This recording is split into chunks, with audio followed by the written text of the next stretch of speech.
everyone, and welcome to Developing Palates. I'm Aaron Loomis, and with me, as always, is June Liu. How you doing, June? Well, happy weekend. That's right. So we are doing another episode of Coffee Insights, and on this episode, we are going to be talking about coffee regions and the various beans from each region. And we have with us Peter from the Excellent Cup, and he's going to share his knowledge with us on all of this. It's definitely a topic I have very little knowledge on, so I'm sure I'll be learning a lot here and knowing about different beans and things like that I've never heard of. So it's going to be very interesting. So I'll let June kind of introduce Peter and kind of kick off this segment. Go ahead, June. Yep. As Aaron was saying, this is Peter Schmidt today we have on he's the owner of the Excellent Cup. He roasts his own beans. You guys should definitely check out his website, theexcellentcup.com. I could personally vouch for the fact that he has incredible coffee. So Peter, thanks for joining us again. And we certainly appreciate having you on. Yeah, thanks for having me.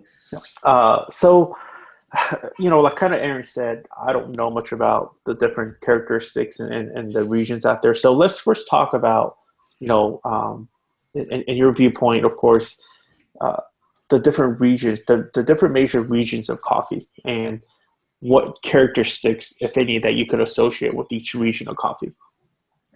Okay. There's a few different things that go into the differences that we see from the various regions.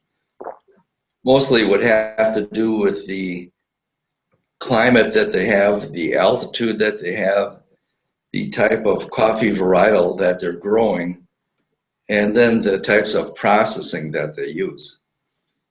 In the coffee processing, there's a couple different major camps. There's the dry process as well as the wet processed coffees. The wet processed coffees, they'll go out and they'll pick the coffee beans, they'll float them in water, and the water is what they use to sort it. The underripe and overripe coffees will float. They'll skim those off, and they'll transfer the coffee beans that sink, which are the correct ripeness, to a fermentation tank where they'll ferment them for somewhere around 18 to 24 hours, at which time they take them out of there and they'll run them through a depulper, which takes off all the skin and the mucilage, the pulp. And then what they have left is the coffee in parchment. There's like a little hard shell on the coffee. And then they'll dry that. And once that's dried to the correct moisture content, they'll run them through another machine to take the parchment off, and then the coffee's ready. The wet processed coffee will typically lend a very clean, refined flavor to it.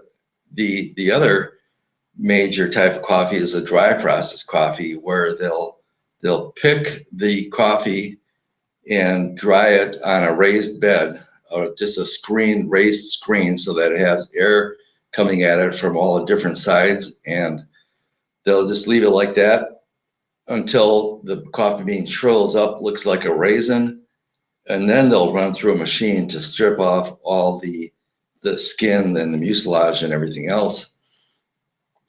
The dry processed coffees have a more rustic, full-bodied flavor to them. Typically, they'll get a little more fruitiness to them because of the pulp drying on the coffee will impart a certain sweetness, fruitiness to it. But the dry process is dependent more on the person that's picking it, so that they'll only pick the beans that have the correct ripeness to it. Whereas the wet process sorts out the overripe and underripe to it. And then there's a third, well, there's actually two of them. Lately, for the last several years, there's been a hybrid of it called a honey or meal processed, where they'll run it through the first mucilage to get the skin and some of the pulp off, and then they'll dry it. And so that will lend some fuller body to it, not quite as much as what the dry processed is. So we see a lot of Central American coffees starting to do that. the meal is the Spanish word for honey. So it's a honey process. And in Indonesia, they do a third type of coffee that they call wet hull. And I'm not real familiar with that, but that's why a lot of Indonesian coffees, they've got a much more rustic flavor to them because they do the wet hull process. So that explains some of why the different regions have different flavors to them. But the main reason that the regions have different flavors and characteristics is simply because of the climate that they have and the types of coffee that they're growing. So that said, there's African coffees, Ethiopia, Rwanda, Burundi, Tanzania, Kenya, all those.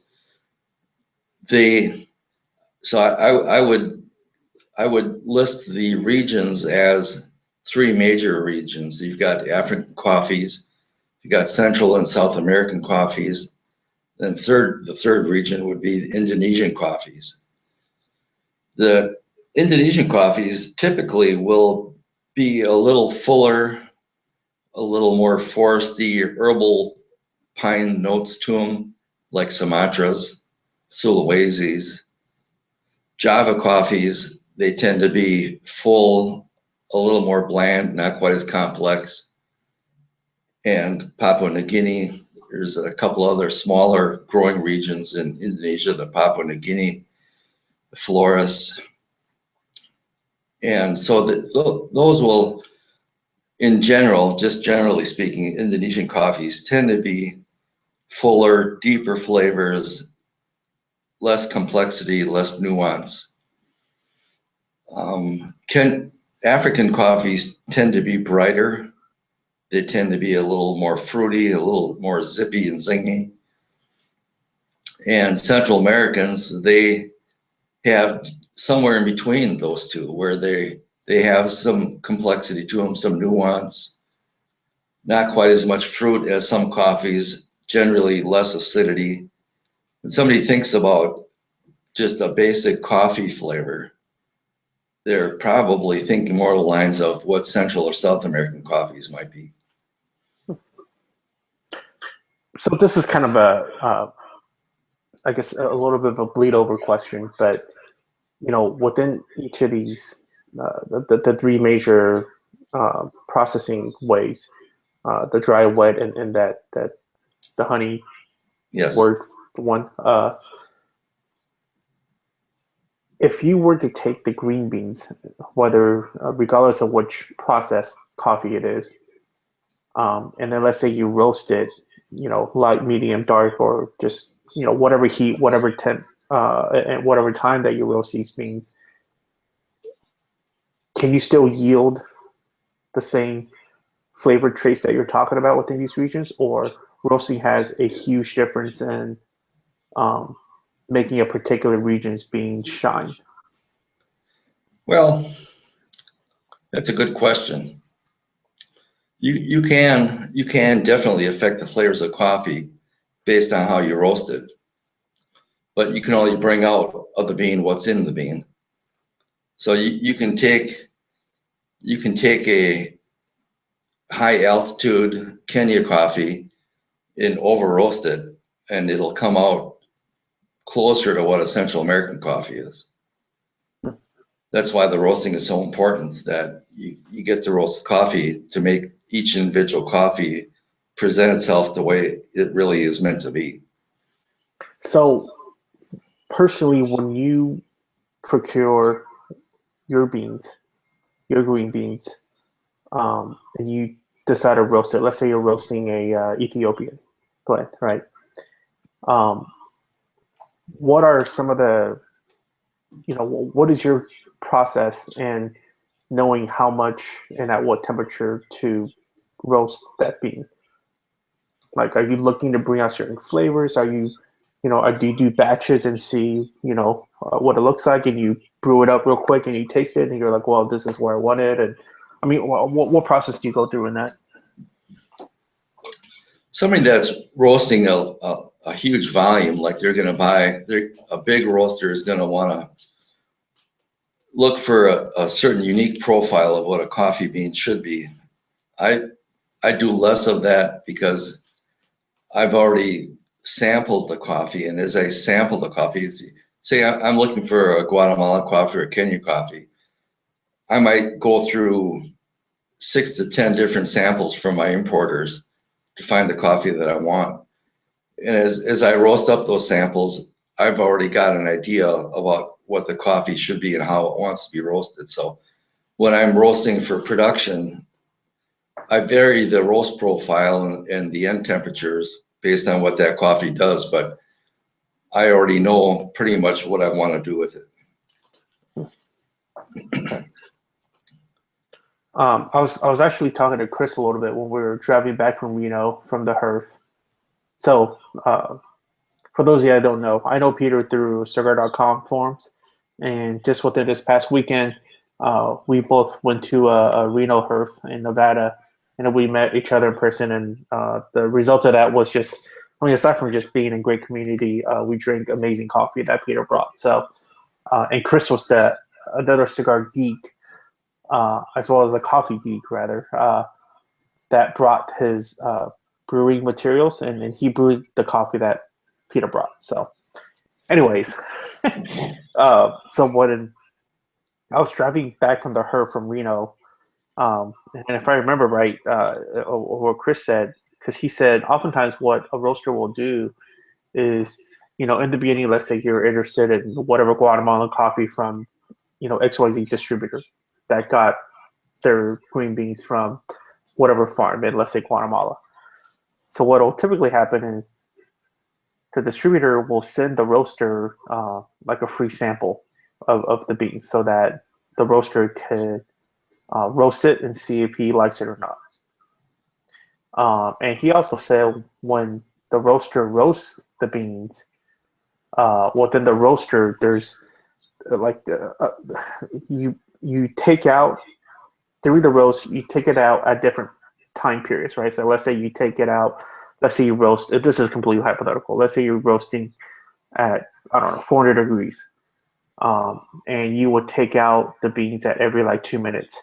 And he says some people will do is within each of these intervals that you take it out, you'll brew that coffee just right then, and then you'll cup it and taste it to see where you want it to be at. Is that something that you do, or is that common practice? I think that's common practice with a lot of bigger roasters. Typically,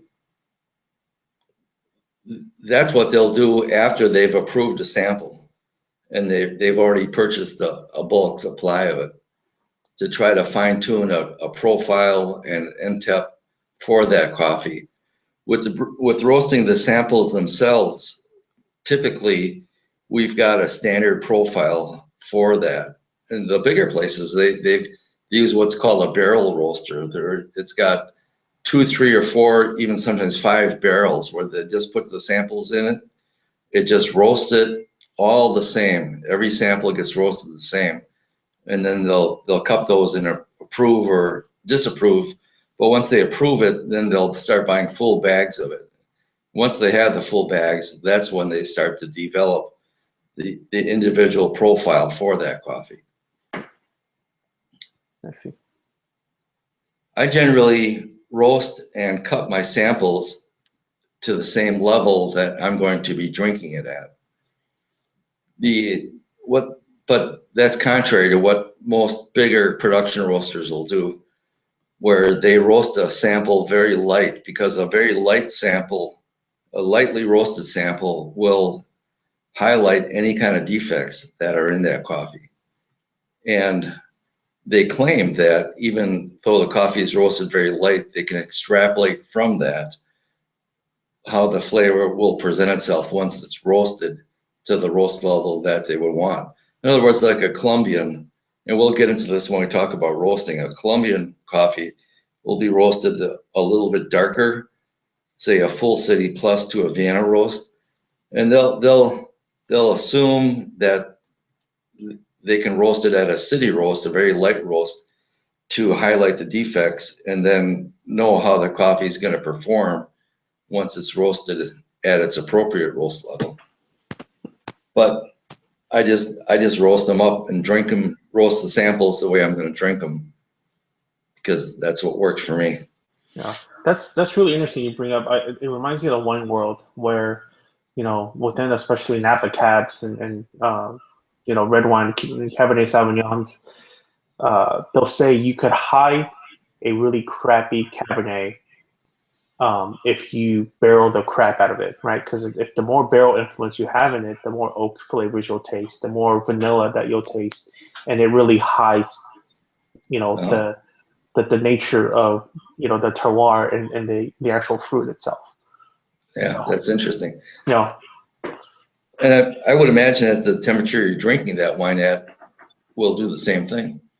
Yeah, definitely. I mean, if you drink it, cold, colder than what it should be, which is really room temperature, it'll taste very tannic. It'll taste have a really high sense of astringency. And then a lot of the oak characteristics, you won't be able to taste it. And the same thing, it's interesting. It's like same thing as like a barrel aged stout, right? Like if you we drink it, when we drink the barrel aged stout cold, it was really difficult to pick out the riper fruit notes, the caramels, the toffees, and things of that nature. Whereas you do drink it warm enough, the raisins come out, the vanilla comes out, the chocolatiness comes out, right? So right. Things get pretty muted when you drink things too cold. So. Yeah, we notice that with coffee too, and that's one of the interesting things about sitting down with a cup of coffee is to notice how the flavor changes as the temperature drops. When it's real hot, you'll experience more brightness, and it'll have a more apparent acidity. And as it cools down halfway through the cup, it's still hot, but a lot of the sweetness will start to come up in more chocolatey notes or whatever it might have. And so it's fun to drink coffee and really pay attention as the temperatures change. Yeah. I mean, we originally started this video in thinking that we're just going to touch on regions and bean characteristics, but is there anything else that you wanted to add to that? Because it kind of feels like we're kind of combining this discussion with the roasting process within each of the applicable beans. Yeah. And the regions. When I first started roasting coffee 12 or 13 years ago, I noticed that coffee regions were a lot more concise. In other words, you'd have a coffee from Yirgacheffe, which is a smaller region within Ethiopia. And those coffees generally had more lemon notes to them, a lot more brightness. Central Americans would always taste like Central Americans, but now they're changing things up where they're experimenting with different coffee varietals and different processes. And the lines have become a lot more blurred over the last 10 years. And so some of the rules that used to hold no longer apply. Yeah, that's it's so interesting that within these crafts, we could make so many parallels to the cigar world, to other wines and spirits, like cigars. Perfect example, like cigar wrappers. I mean, there's all these hybrids out, right? And and the farmers are trying to make different hybrids that are still tasty leaf. But that's more susceptible to that's able to better combat against mold and just the harshness of weather, right? Yeah. So and really still, but to never compromise the taste of it, right? Yeah. So. And there's a real tragic thing that's been happening in Central America over the last several years, where there's a disease called rojo. It's a coffee rust. The plants develop this fungus on the leaves, and it prevents them from flowering. And so the yields have gone down, the quality of the coffee has gone down. And what some of the farmers have been doing is they've been planting some different varietals that are a lot more resistant to that coffee rust, but the flavors are deficient. And so it's the same thing. We deal with that all across the board. Yep. Anything else you wanted to add in terms of specifically the different regions, or have we covered the regions and the bean characteristics? And I'm talking the major ones, right? I know, like for instance, they produce coffee in India, right? But it's not a major region that's out there that people can pick up at your roastery or grocery store. But yeah, we've talked in past. You just mentioned cigar wrappers and how difficult it is to really hone in on your cigar preferences, because somebody will say, yeah, this has a Sumatran wrapper to it. And you think, oh boy, I'm going to go look for another cigar that has a Sumatran wrapper, but it just doesn't carry over. Mm-hmm. There's so many other things to the blending that happens, and the way that wrapper was fermented. You just can't count on it because the blender says it has this wrapper, this binder, and these fillers. They can give you very specific components to the cigar, and it just doesn't mean that it's going to fit your desired profile. It's getting to be more and more the same way in coffee, and so we can lay out some generalities what Indonesian coffee should taste like, but the only way you're going to really know is to buy some and brew it up and see if you like it. Yeah, no, I hear you, and the way I'm hearing you is, yes, you could try to lay out some rules of thumb within each, region and the beans that comes from that region, but due to how they process it, the wet, dry, or the other kind, the hybrid kind, and also based on how they roast it, it could yield very different results. Yeah, for sure. So, with cigars, like you were saying, Peter, I mean, you could try to generalize, let's say Connecticut Shade, back probably 10 years ago, you will not pick up any strength to it. Now with, I believe personally within the American market of wanting stronger, bolder cigars, right? Like they're trying to throw Ligero in, Connecticut Shade wrappers and, just amp it up in both body and strength, right? So you can never make a generalization of, oh, okay, Connecticut Shade typically tastes like this. So, right. No. So Peter, kind of moving on to the roasting process a little bit more. Is there a difference between roasting espresso beans versus non-espresso beans, or are those two different animals? Kind of like what we were talking about brewing, how they're such different animals that you shouldn't really, put them together, I guess. Yeah, there is. Generally, I run any kind of coffee through my espresso machine, and some coffees perform very well, but there's so many variables to espresso that whether it's the type of machine, what kind of how it applies the pressure, whether it's a lever machine or a pump machine, that if I'm roasting for espresso, I'll generally roast it, say 10 degrees darker, but it's like when I make it, I just had a shot of espresso before I came up here, and I used an Ethiopian coffee, and it came out a little bit sour because of the acidity, but espresso coffee should be roasted a little bit darker to try to tame some of that acidity. So if we're going to talk about roasting, you talk to 12 different people and they're going to have 12 different thoughts about how to roast coffee. I just know what works for me, and that's how I roast it. So what works for you? What is your methodology without giving away your trade secrets? Yeah. Well, roasting coffee is simply adding heat and adjusting airflow and controlling that heat in such a way that it doesn't apply too fast, and you can slow it down at certain times, and that's referred to as a roasting profile. In a roasting profile, the beans generally go through a drying phase and then a modulation phase. And all coffee, when they get up to a certain temperature, they begin to crack, just like popcorn almost. And they go through two separate cracks if you heat them long enough and high enough, a first crack and a second crack. But that first crack is at the end of that first crack is when it's officially roasted. That would be called a city roast.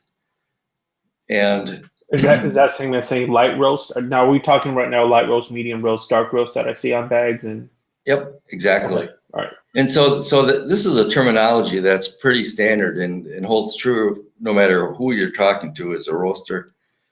At the end of that first crack, or right at the end of the first crack, before it's fully over, is a city roast. If you apply more heat, more time, it goes from city to city plus. Then it goes to full city and full city plus.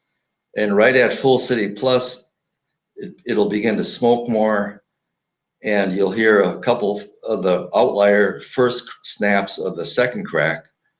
And as you apply more heat, it goes from full city plus and into Vienna. Vienna is where the second crack is firmly established. A rolling second crack, you'd go from Vienna into French roast.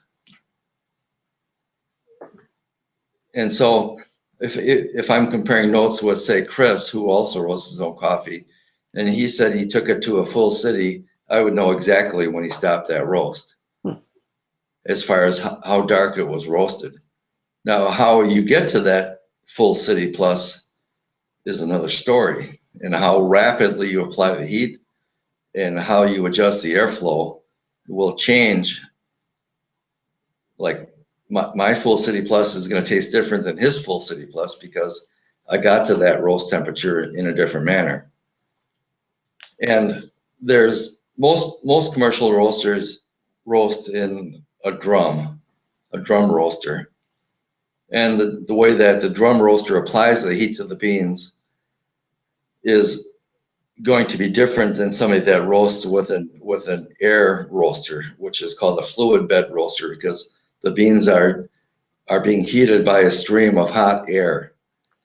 And the beans, they're fluid. The bed of beans is fluid as the hot air passes through them.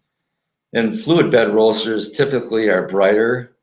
They've got more acidity to them because the air as it imparts heat to the coffee beans is different than the drum.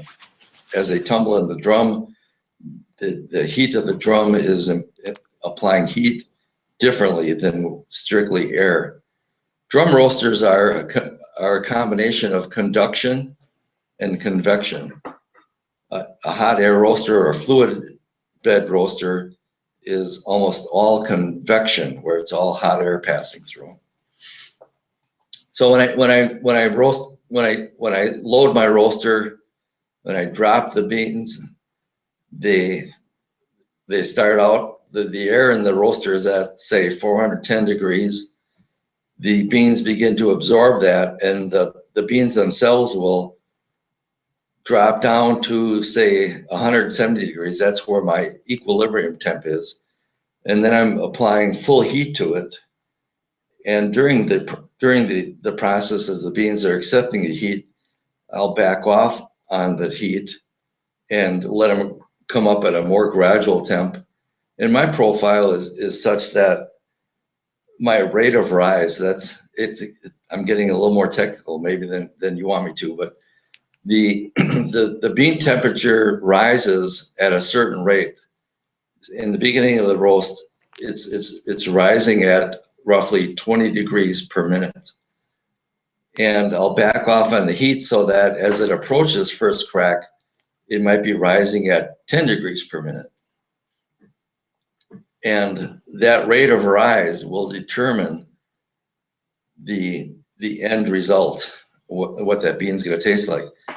So on an African coffee that I want it to taste brighter and more fruity, I'll keep the rate of rise a lot higher per minute. A Central American coffee or Indonesian coffee, where I want to bring out the body that's in it, and I'll decrease that rate of rise, and so it's increasing more slowly, and that will produce more body and a little more smoothness. That's very geeky, Peter. Yeah. But no, this is good. It kind of reminds me of like like when you're smoking meat, you know, Yeah. like the different temperature and the airflow rate of smoking like a pork butt or something, right, off of a charcoal, smoker. But yeah, and most guys that I know, they're so happy and proud of smoking their meat, and when it's perfectly barked and whatever BS. Yeah. And I say BS because I love this stuff and I can't do a good job of it. So, but yeah, that's a good correlation, because you see some people when they're doing a brisket, they use the phrase low and slow. Right. If you put a brisket in your oven and you roast it at 350 for an hour, it's going to be entirely different than if you put that brisket on a slow cooker or some kind of smoker and keep it at 275 for 10 hours. Mm-hmm. The effect is entirely different. Yeah. And it's the same with roasting. You can ruin a coffee bean, or if you can roast it properly and have it come out the way that bean should really be. So within the different types of roasters that you're talking about, can you, are there pros and cons between using one type of roaster versus other? Well, I don't know if I'd call it a pro or con, but it depends on what you want your coffee to taste like. Almost all of the commercial roasters that I know of that are doing artisan craft kind of coffees will use a drum roaster. But there are some bigger outfits that use a fluid bed or air roaster too. Yeah. But like, for instance, Starbucks and Pete's, like, doesn't really matter what roaster they're using, right? Because everything just takes charge. Yeah, and I don't know how they do it. Sure. I mean, I'm sure they do it on a ridiculously mass level, but anyway. Yeah, thousands and thousands of pounds, and so they can't use drum roasters. Yeah. Well, so much for advertising opportunities with those guys. Anyways, Aaron, you have anything else that you wanted to ask or clarify or go deeper? Yeah, just some maybe off the wall questions or just smaller topics. And I may not be using the right terminology, but I've heard the name maybe like an elephant bean or something like that. Is it just a larger bean or something like that? Can you maybe touch upon that? Yeah, there's a coffee varietal called Pacamara. It's a hybrid between two different kind of coffees, and it produces a very large bean.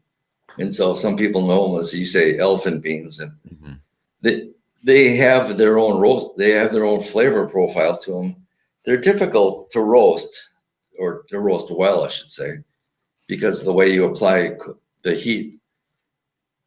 And that's something that you need to take into consideration when you're roasting coffees is the density of it. Like a low-grown Brazil coffee or Kona coffee, I'll be very careful about how I apply the heat to it, because they'll roast more quickly. A coffee that's very high grown, very high altitude will be very dense because the coffee beans grow slower, and they'll be very dense. And a dense bean, you can just pile on the heat, roast fast, and you can't do that with a Pacamara or a low-grown bean, because what'll happen is the exterior of the bean will be roasted too quickly before the heat actually makes it into the center.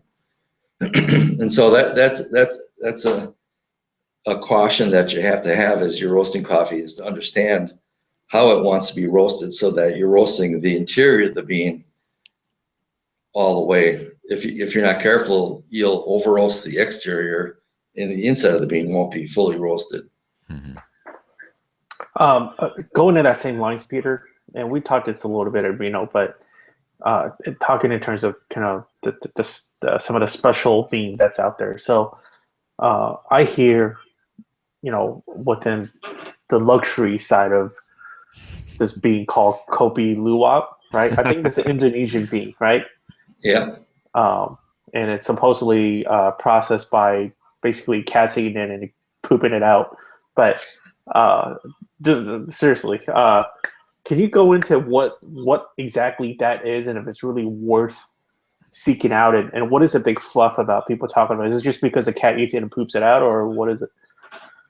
Well, it might be analogous to the people that want to buy the Gurkha Her Majesty Reserve because they've got more money than common sense.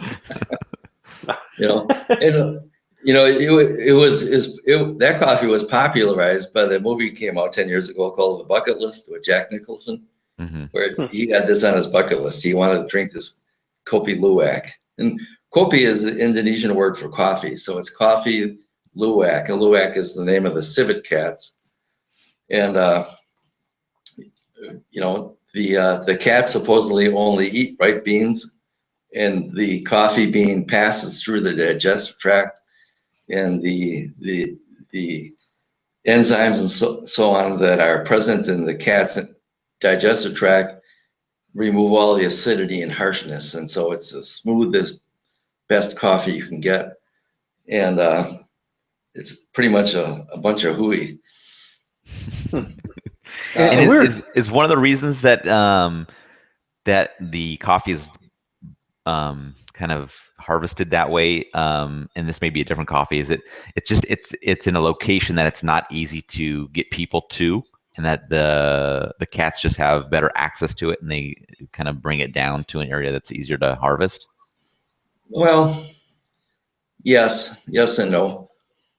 The originally that coffee was harvested just by the natives. They'd go out tramping through the jungle and look for the feces, and then they'd bring it home. They'd break the feces apart with a hammer and sift out the coffee beans. They wash it, of course, and then it would be processed. That's how they do it. That was the process. Now, because it commands such a high price, what they've done is they've gotten these civet cats, and they keep them in cages and feed them the ripe coffee cherries. And I don't engage in that simply because of the ethical reasons that the cats are housed in these little square cages, and they don't live a nice life. And the coffee itself is nothing to brag about. You know, it can be good, but I've never had it to where it's great. I would rather just have a high quality Sumatran coffee that is priced normally. You know, and the green coffee, the kopi luwak, typically will cost $80 to $100 a pound for the green coffee. You know, and you see it being sold as roasted coffee for upwards of $200 a pound. And so in reference to that, how much is Sumatra going for green and roasted? $4 to $5 green and $12 to $20 roasted. Oh, wow. Okay. Oh. So, you know, that's why I said it's like the Her Majesty's Reserve. People sometimes think, oh, this stuff costs $200 a pound. It must really be good. And there's plenty of people with disposable income that want to do that just so they can say they have this. But does it make you does it make you go that much more efficient? Just like you and your cigars, right? No, I'm talking about the kopi stuff. You know, because it's, you know. Anyways, moving on. No, you know, but and I've got some green kopi luwak that I can roast and send to you sometime. I'll tell myself, see how fast I go to the bathroom afterwards. That's compared to like a Sumatra flavor or something. The end result, the coffee itself, is indistinguishable from any other green coffee or roasted coffee.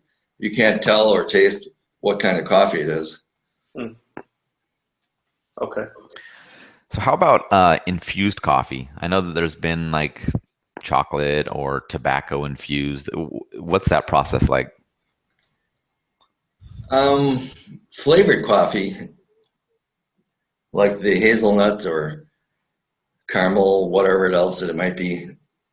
You take the roasted coffee and you put it into a big tumbler, and they've got these little vials of coffee flavoring, and you put a certain amount of drops in that, and you stir it all together. And I don't get into that. I've had several people request it. They ask me if I do flavored coffee, and I tell them, no, that's not my gig. And I don't agree with it because it's not coffee to me.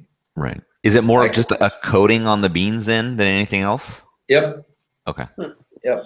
So you would be able to do the same if you just kind of added the flavoring after the fact. Like if you just brewed the coffee and then added the flavoring, it's pretty much the similar. I would assume you probably lose some of the concentration through the grinding and the brewing process anyway.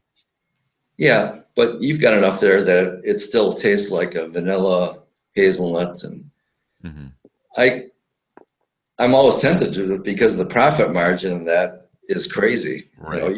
You can buy 3-year-old coffee for a third of what it sold when it was fresh, past crop coffees, and then add flavoring to it and sell it for more. Right. So there's a lot more profit in the flavored coffees, but I just refuse to do it. That's my next endeavor. Yeah. Just kidding. I'm gonna go to Costco, buy those big old bags, and then put vanilla syrup in it. No, just have Peter send you all of his reject stuff, and you just do it that way. Well, wait a minute. Peter has no reject stuff, right? I'm sure there's something he gets that he just doesn't think passes the grade, and he'll move it along. So the stuff I sweep off the floor, I can send that to you. Whatever, man. That's what cigarettes are, right? It's all the crap on the cigar tobacco floor and whatever else they add in there. Yeah. Any other questions, Jiunn? No. I mean, kind of talking through. I guess this episode being regions and bean characteristics, and talk about the roasting aspects of all of that. I feel like we touched on a amateur level, which is what our audience are mainly going to be, or else they'll be listening to coffee podcasts. But anything else that you want to chime in on, Peter, or elaborate? Oh, no. I guess it's always good to remember that coffee is an agricultural product, that it varies from year to year. Just like a vineyard, they've got different wines from year to year. They've got the same plants, but the weather and everything has so much impact on it that it's not a consistent thing. And right now it's driving me crazy because I can't find any good Ethiopian coffees. I don't know why that is, if they just didn't have a good year, any good crops this year. But when you first were buying coffee from me, there was a dry processed Ethiopian, the Banco de Dado, and to me that was just a spectacular coffee. But this year I've sampled at least 24 different dry processed Ethiopians, and I can't find one, and it's driving me crazy. So I'm not sure why I brought that up, but it's good to remember that coffee is different from year to year, and people get real zoned in on a given Costa Rican or a given Yirgacheffe, and they want that, and can't always do it. Yeah. Makes sense. All right. Well, I want to thank you, Peter, for joining us again and sharing your knowledge with everyone. And be sure to check out his website, theexcellentcup.com. Buy some coffee from him. See the different roasts that he has and the different bean regions and all that. Again, thank you, Peter. It's really a joy to be able to sit down and talk coffee with you. It's an enlightening experience every time we chat. So yeah, thanks for the privilege. I enjoy these times together. All right. Well, thank you everybody for watching, and we'll hope to see you on the next episode with Peter.